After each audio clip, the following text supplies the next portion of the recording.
Olá, sejam bem-vindos ao É Tempo de Amazônia, uma jornada rumo ao desenvolvimento sustentável e à preservação de um dos maiores patrimônios nacionais, o bioma amazônico. A bordo, eu vou conversar com a engenheira florestal Janaína Dalan. Ela é membro do Conselho de Especialistas da ONU para Mudanças Climáticas e CEO da Carbon Next. Janaína, seja muito bem-vinda aqui ao É Tempo de Amazônia. É um prazer poder conversar com você sobre esses temas aí tão importantes que a gente tem se dedicado bastante aqui no AgroMais. Janaína, os títulos verdes ou esses recursos financeiros que vêm sendo negociados no mercado de capitais, ele está chegando com força à Amazônia? Qual é o objetivo e a participação da Carbon Next nesse contexto também? Seja bem-vinda aqui ao É Tempo de Amazônia. Obrigada, Marcelo. Obrigada, AgroMais. É um prazer estar aqui com vocês, debatendo esse tema tão importante e tão antigo e atual ao mesmo tempo, né? A Amazônia é uma floresta com milhares e milhares de anos já, mas ao mesmo tempo é um assunto muito atual aqui e contemporâneo. Então, indo direto à sua pergunta dos títulos verdes, os títulos verdes ou créditos de carbono, que é o que a gente chama, eles são muito importantes e eles têm crescido muito na floresta amazônica. Então, existem muitos projetos já.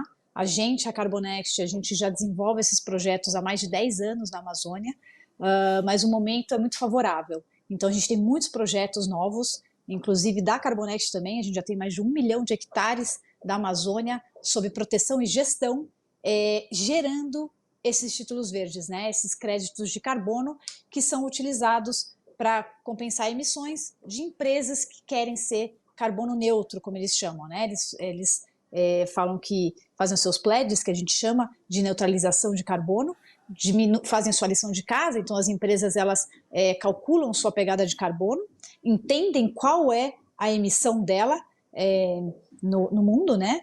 E aí, quando elas entendem esse número dessa pegada, eles começam a fazer algumas ações, às vezes inclusão de tecnologia, mudança de matriz energética, para ir diminuindo essa pegada de carbono e contribuir para o combate às mudanças climáticas e diminuição de gases de efeito estufa. Quando elas conseguem entender isso, elas vão já neutralizando esse residual que a gente chama, essa parte que ainda não existe tecnologia para ser zero ou para ser líquida, ela consegue ir compensando essas emissões através desses títulos que são chamados créditos de carbono advindos da floresta, ou seja, da preservação da floresta amazônica. Bom, Janaína, a visão do leigo, das pessoas que estão começando a se familiarizar com isso, é de que isso ainda é uma boa ação, uma benemerência, uma doação. Mas a negociação dos créditos de carbono, desses títulos verdes, já deixou de ser essa, entre aspas, aí, doação ou boa ação para se consolidar como um mercado. Essas empresas estão fazendo isso, claro, por cumprir com a sua obrigação, com a construção de um futuro sustentável, mas também como um negócio, é isso, não? Isso, exatamente, não é mais uma boa ação, né, ou algo simplesmente uma boa ação. O mercado ele é muito grande já, ele já movimenta muitos milhões de dólares. As empresas hoje em dia elas não entendem mais como uma boa ação, elas entendem como uma perpetuação de seu negócio. Então, se elas não o fizerem, daqui a pouco elas estarão fora do mercado, elas vão perder o seu negócio. Então, quando eles analisam, os líderes dessas empresas analisam a perpetuação do seu negócio, se essa vertente sustentabilidade ela não está muito adequada ao momento atual e os próprios consumidores pressionam muito, né? Eles querem consumir produtos sustentáveis. Então, hoje em dia, algumas pesquisas já indicam que o consumidor na prateleira ele já começa a comparar os rótulos e fala, puxa, esse daqui é carbono neutro, esse daqui não é, esse aqui é orgânico, esse não é. Então, essa diferenciação ela vai permitir a perpetuação de um negócio. Então, as empresas não entendem mais, não é mais uma boa ação, é algo necessário para as empresas. Bom, Janaína, para a gente ainda detalhar e explicar melhor essa questão, eu gostaria que você contasse para a gente um pouco como é que funciona essa emissão de créditos de carbono, né? Nós estamos falando basicamente de uma medida, de um título financeiro que faz essa neutralização.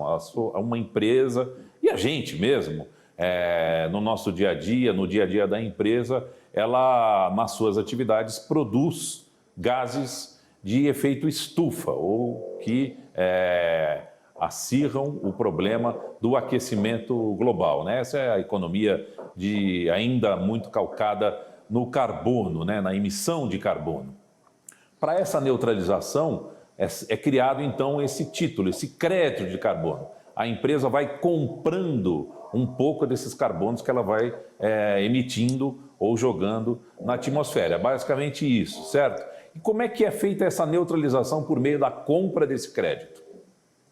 É bem interessante essa pergunta para as pessoas entenderem, né? Ficar muito claro qual é o processo todo. Então, um crédito de carbono, vou começar aqui do início, né? O que é um crédito de carbono, né?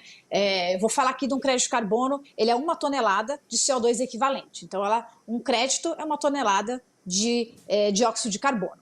Essa é a nossa moeda como parâmetro, né? Tem outros gases de efeito estufa, metano e etc., mas a gente sempre traz para o dióxido de carbono, que é para a gente ter sempre a mesma moeda. Então, quando a gente faz uma preservação de uma floresta e gera esses créditos, como ele é feito? Existe uma lógica de desmatamento na Amazônia. Tá? Então, a Amazônia ela tem essa ameaça, ela tem taxas de desmatamento e todo ano a gente tem todas as imagens de satélite trazendo esses dados para a gente, etc. Quando você tem uma área e você consegue proteger essa área e esse desmatamento é barrado, então, todo ano, por exemplo, na sua área, você perdia 2 hectares. Com o projeto de crédito de carbono, a gente protege essa área, não deixa mais esse desmatamento ir ocorrendo, barra esse desmatamento, e então esse desmatamento que era contabilizado como emissão, porque eram queimadas, eram madeiras retiradas, roubadas, etc., ele não vai mais ser emitido para a atmosfera. Então, essa não emissão que estava acontecendo, ela para e ela vira um crédito de carbono. Então, esse é o crédito de carbono que a gente tem para vender. Então, como eu não tive essa emissão para a atmosfera, eu consigo vender para alguém, né, que não conseguiu diminuir tanto quanto deveria. Então, a empresa em si, ela vai procurar, é o que eu te falei, né? É muito importante que ela faça essa diminuição primeiro, ela tem essa lição de casa para cumprir, de tudo que ela conseguir diminuir de emissões, ela o faça, diminuir reuniões de executivos que tem que pegar avião e etc., mudar a matriz energética, vários degraus ali que ela vai descendo, na verdade, para diminuir a emissão, e aí o residual que ela não consegue, ela nos procura, por exemplo, procura empresas que têm esses créditos de carbono, e aí sim ela consegue fazer essa neutralização, ajudando a diminuir o desmatamento na Amazônia. E a gente entende que é muito importante que ela se una a um desses tipos de projeto, porque a Amazônia, esse desmatamento na Amazônia, ela é responsável por 44% da emissão do Brasil. O Brasil emite 2 bilhões de toneladas de carbono equivalente, né, que a gente fala de CO2 equivalente, por ano. Só a Amazônia é quase 1 bilhão o desmatamento. Então, ao mesmo tempo que a empresa está diminuindo suas emissões aqui, ela está já ajudando aqui, do outro lado também, a diminuir essa emissão nacional aqui brasileira. Então, ela está ajudando dos dois lados e a gente tenta zerar esse desmatamento em uma década, até 2030, a gente fala, e a gente zerando esse desmatamento aqui desse lado, a gente tem 44% das emissões brasileiras advindas de desmatamento, ou seja, a gente até já bate a meta do Acordo de Paris, só zerando o desmatamento, não precisaria de nenhuma outra ação, inclusive. Então é muito importante isso, e é dessa maneira que é feita a neutralização das empresas. Então, Janaína, mas agora até vocês têm um programa, isso está acessível também para as pessoas, para os investidores individuais, uma coisa que começou com empresas, agora também é acessível às pessoas? Sim, a gente entendeu que pelo momento estava na hora já, inclusive, de democratizar esse acesso, né? Das pessoas, todas elas entenderem que elas também podem fazer a sua parte. Então, por exemplo, eu sou uma pessoa carbono neutro. Eu tenho a gente tem você entra no site, faz o seu cálculo da sua pegada, né? Vê quanto você emite por ano de toneladas de CO2 equivalente. E aí, nisso, você consegue transformar numa assinatura mensal, você paga um pouquinho por mês, o meu acho que dá R$ 38 por mês, mais ou menos, e eu consigo ir ajudando todos esses projetos, para ir conseguindo diminuir essa emissão no final global, né, uma emissão que é de todos no final, para a gente alcançar a neutralidade climática. Então, qualquer pessoa agora, ela pode acessar, fazer a sua assinatura e contribuir com esses projetos. E aí, inclusive, quando ela vira carbono neutro, ela acessa um clube de benefícios que a gente tem parceiros que dão descontos para eles. Então, você vai comprar um produto, você tem um cupom e você tem 15% de desconto, 10% de desconto, e a sua assinatura no final, ela sai até de graça, porque esses parceiros incentivam as pessoas a serem carbono neutro. Então, é uma troca, né, entre todos se beneficiando e democratizando essa informação. E você recebe também newsletters sobre os projetos. Como que está o projeto da Amazônia? Olha, essa comunidade acabou de inaugurar uma escola nova, advinda, né, com os recursos da venda do crédito de carbono. Então, 70% da venda dos créditos dos nossos projetos vão para a Amazônia. A gente faz questão que fique na floresta. Então, fomente atividades para as comunidades locais, educação para eles, enfim, cursos de capacitação, cooperativas de algum tipo de extração de açaí, etc. A gente cria as pontes também para as vendas desses produtos de bioeconomia, dos projetos. Então, forma-se uma rede toda, democratizando o acesso e também passando informações para todos, né? Qualquer pessoa consegue acessar e entender como ela pode participar. A gente acha muito importante essa conexão com o indivíduo também. Apesar de ser um investimento onde as pessoas recuperam isso por meio de uma espécie de clube de benefícios, né, das empresas parceiras, participantes, as pessoas estão fazendo um investimento sustentável no longo prazo, né, Janaína? Com certeza, exatamente. Então, ao longo prazo, elas vão conseguir ter essa percepção desse investimento que ela fez, de ajudar para um bem comum, né? Para o planeta como um todo. A gente entende que o planeta é um só e a gente tem pouco tempo para não ultrapassar 1,5 graus ou 2 graus Celsius, que aí sim a gente vai ter uma mudança muito drástica de chuvas. A gente já vê, né, que no Centro-Oeste o regime de chuvas já mudou, prejudicando as safras, produção de alimento, daqui a pouco vai criar migrações em massa de populações que não vão aguentar lugares sem chuva, sem água, e aí vai gerar toda uma complexidade tão grande no planeta que vai prejudicar todos. Então, esse longo prazo sustentável começa a ser perceptível para qualquer indivíduo. Olá, Janaína. Parece que agora chegou a hora, né? Você também tem aí um grande tempo de mercado e a gente esperava que realmente esse mercado se movimentasse. Parece que agora realmente as coisas estão acontecendo. Quero te perguntar a respeito de um desafio. Quando a gente fala de neutralizar a pegada de carbono, o Brasil tem um inventário questionável do ponto de vista de que não entrou todo o potencial de captação que nós temos nesse inventário. E nós temos os grandes emissores lá fora, né? O nosso mercado, China, Estados Unidos, Índia, União Europeia. Como que você vê essa possibilidade de realmente acontecer uma neutralização de lá para cá, né? Já que eles vão emitir ainda por muito tempo muito mais gases de efeito estufa do que nós, e de que forma que a gente consegue fazer esse mercado funcionar se nós não tivermos a regulamentação do mercado oficial?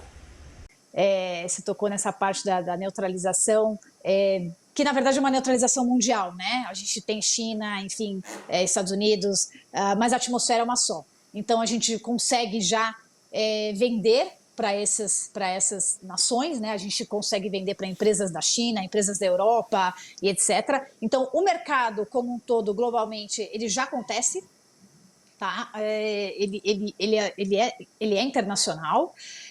O mercado que a gente chama regulado, que é esse que você falou, né? Da gente ter as nossas próprias regras no Brasil e etc., que vão ser até... tem que estar de acordo com o Acordo de Paris e o artigo 6 do Acordo de Paris, que é o que vai ser discutido agora em Glasgow. A gente vai estar lá daqui 2 semanas para acompanhar, inclusive, isso e todos os desdobramentos, né, dessa COP26. E, enfim, aí na sua pergunta a gente tem 2 mercados. A gente tem o mercado voluntário, que ele já acontece voluntariamente, as pessoas já compram, já fazem suas neutralizações, seja pessoa física, seja pequenas empresas, sejam empresas de serviços e etc. E aí a gente tem o mercado regulado. O mercado regulado é esse que você citou, que vão ter as regras mundiais de comum acordo, e aí a gente vai estar inserido nele, ou não. A gente depende muito do governo nesse aspecto, diferente do voluntário, que não depende de governo e nem de regras governamentais. O mercado regulado vai depender de todas essas regras. Então, a gente tem que estar, sim, muito atento de que forma ele vai acontecer, de que forma a gente vai poder se integrar com todos esses mercados, que vai ser um só, o mercado regulado global vai ser um só, e todos vão seguir a mesma regra. E aí a gente consegue, inclusive, fazer essas negociações mundiais também dentro desse mercado. Janaína, segundo um estudo que vocês fizeram, uma informação, existiriam cerca de 150 milhões de hectares na Amazônia que poderiam ser preservados por meio desse tipo de operação, né? São áreas que já teriam titularidade comprovada e áreas também que correriam risco de desmatamento. O Brasil tem uma das legislações de proteção ambiental mais rigorosa de todo o mundo. Na Amazônia, por exemplo, o proprietário é obrigado a preservar 80% de toda a sua área, né? Por que vocês estão estimando esse volume de terras aí que poderiam ser preservados e como essa operação pode realmente funcionar para que a gente possa ter a nossa preservação aí garantida? A nossa estimativa, né, dos 150 milhões, a Amazônia ela tem mais de 500 milhões, né, de hectares, mas ela tem várias áreas que a gente tem terras indígenas, tem terras devolutas, e esses 150 milhões estariam nessa faixa de terras que tem sua titularização. A gente tem todo o mapa da Amazônia, o que acontece ali, quem está titulado, se é realmente um título válido, se você tem esse rastreamento de quando foi feita a compra, porque a gente tem muito problema fundiário, de terra grilada, enfim. Temos que ficar muito atentos em que área você vai desenvolver um projeto. A gente tem um processo de due diligence aqui muito, muito profundo para pegar somente áreas corretas. Então, o que a gente entende, né? Quando você tem uma legislação que te obriga a preservar 80%, é ótimo, é muito benéfico, mas, ao mesmo tempo, o dono da área, ele fica de mãos atadas, né? Porque ele tem que pagar impostos, ele tem que defender essa terra, tem gente que entra e invade a terra, ele tem que fazer um monitoramento aéreo ou até imagens de satélite, que a gente usa bastante para fazer esse monitoramento, e tudo isso é muito caro, né? E qualquer irregularidade que tenha na área dele, ele responde perante a lei. Ele pode, inclusive, ser preso. Alguém entra na área dele, tira a madeira, o IBAMA reconhece essa retirada ilegal, e quem vai responder pela área é ele. Então, o crédito de carbono ele vem para ajudar nessa questão. Os recursos do crédito de carbono são, inclusive, para monitorar essa área. A gente tem toda uma central de monitoramento com um dashboard ali que mostra incêndios aqui na área, e a gente já consegue mandar alertas para que isso seja atacado imediatamente, que você consiga barrar um fogo criminoso, algo assim. E então esse recurso ele é muito importante para o dono da terra. Ele ajuda a conseguir realmente preservar esses 80%, que hoje em dia é muito difícil. Ele, por lei, ele pode tirar 20%, que é o que geralmente é feito, ele coloca um gado, alguma coisa, e inclusive a gente convence alguns a não precisar tirar o 20%. Falar, você vai receber esse recurso, você vai ter esse custo de oportunidade da terra, que a gente chama, que seria pago com gado, pago com crédito de carbono. Então, muitas vezes, ele até desiste de colocar o gado, não tira esses 20%, que ele colocaria fogo e iria tudo isso como emissões de gases de efeito estufa, e consegue o recurso do crédito de carbono para manter sua floresta em pé.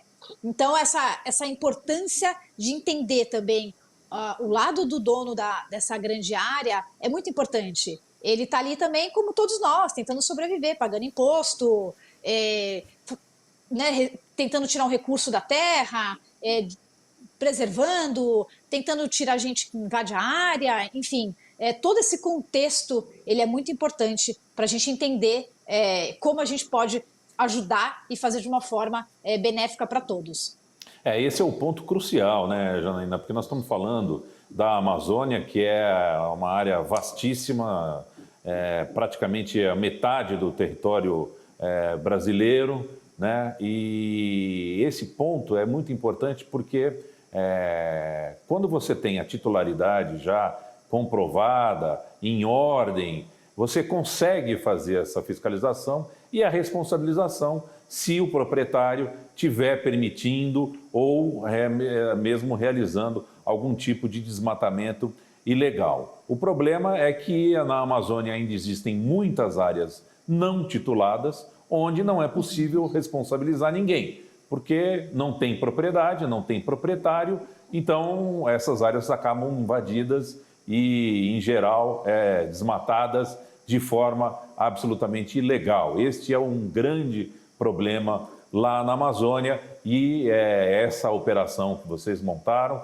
vem ajudar exatamente nesse ponto, porque quem tem a titularidade consegue aí viabilizar a sua preservação, né, Janaína? É isso mesmo, é um grande desafio, né? O que você bem colocou, Marcelo. A Amazônia ela é enorme. Toda vez que a gente está na Amazônia, você fica assim muito tocado, né, com o tamanho, com a grandiosidade da Amazônia. E quando você vai passando para a gente chegar em alguns projetos nossos, você vê algum fogo criminoso, alguns bichos mortos, queimados, é muito triste de ver isso acontecendo, né? Então, todo esse projeto, todo esse esforço que a gente faz, esse desafio enorme, ele só vem a ajudar, né? A gente quer que realmente todos entendam. A partir do momento que isso seja benéfico a todos e consiga essa informação estar difundida, eu acho que daqui a 10 anos vai ser algo que a gente nem imaginava. Vai falar, puxa, antigamente as pessoas desmatavam a Amazônia, elas achavam que geraria muito recurso desmatar. Eu acho que daqui a 10 anos vai ser muito diferente. Falar, poxa, como alguém pensava em desmatar? Tanto que já que ela recebe bastante recurso com a venda de crédito de carbono, vai ser algo impensável, vai ser algo que a gente não vai nem pensar mais, vai ser tão diferente a realidade, o paradigma vai ser outro. Janaína, você sabe que eu sou um admirador do seu trabalho e da Carbonext. Parabéns por tudo que vocês vêm fazendo e vêm conquistando. Aproveitando essa oportunidade, eu gostaria de saber contigo como você vê as perspectivas futuras com relação à COP e à regularização, né, do comércio internacional de crédito de carbono e principalmente a possibilidade da inclusão de pequenos proprietários rurais como beneficiários de projetos de REDD, algo que afetaria bastante de forma positiva, por exemplo, os pequenos produtores, proprietários com áreas de florestas na Serra Catarinense, com florestas de araucária extremamente ameaçadas, além da questão amazônica que você trabalha e conhece bastante.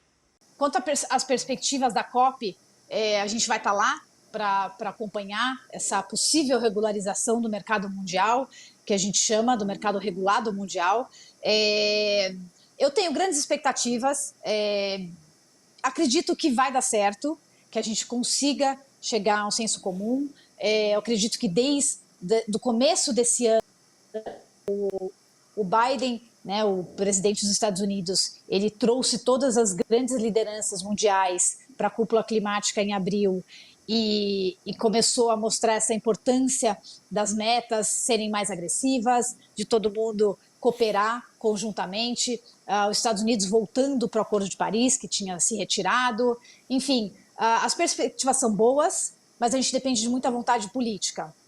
Esse é o único lado que pode travar algum tipo de negociação e que aí a gente não tem controle. A gente realmente vai estar lá de bastidor, inclusive a gente não entra em mesas de negociação, é realmente entre governos. O governo do Brasil vai estar representado pelo Ministério do Meio Ambiente, junto com o Itamaraty, e aí realmente começa uma negociação que você muito bem sabe, Miguel, a gente não tem nenhum controle, e isso me dá um pouco de medo de saber essa parte política, se ela vai pesar mais do que a parte ambiental.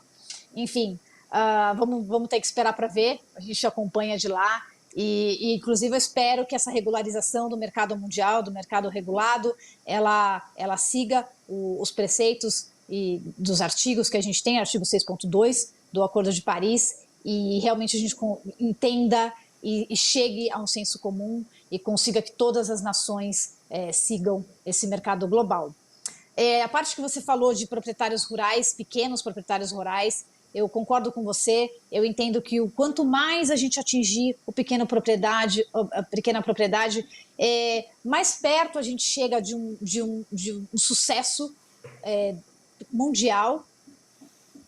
Não é fácil, né, Miguel? Você bem sabe, não é muito fácil. A gente tem que juntar várias propriedades menores para conseguir fazer um projeto, porque os projetos são caros, os projetos eles exigem um monitoramento constante. Aí você vai ter que monitorar cada pequena propriedade, ou você vai ter que vigiar o seu vizinho se ele está desmatando ou se ele não está. Então, exige muita cooperação, exige muito entendimento, muita educação. A parte de educação desses pequenos proprietários é algo fundamental, é algo que o recurso, inclusive, da venda do crédito de carbono pode ajudar, fazendo treinamentos, capacitação, sensibilização dessas pequenas famílias, né, que têm essas propriedades. E se a gente conseguir juntar todas elas em um projeto, que a gente chama de um projeto programático, eu acho que só tem ao sucesso, né? Se a gente realmente chegar a isso, conseguir juntar grandes proprietários, pequenos proprietários e indivíduos, a gente consegue o sucesso de tudo isso e chegar à neutralidade climática. Eu acredito até antes de 2050, juntando tecnologias e etc., a gente realmente vai alcançar o propósito de tudo isso.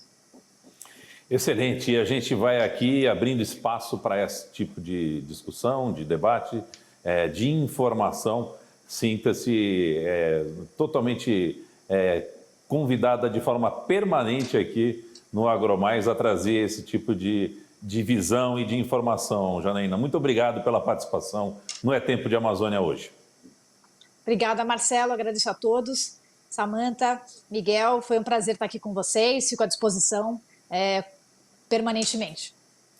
Muito bem, eu quero também agradecer a sua companhia acompanhando o É Tempo de Amazônia. Fique sintonizado, na semana que vem a gente volta com outras novidades. Até lá!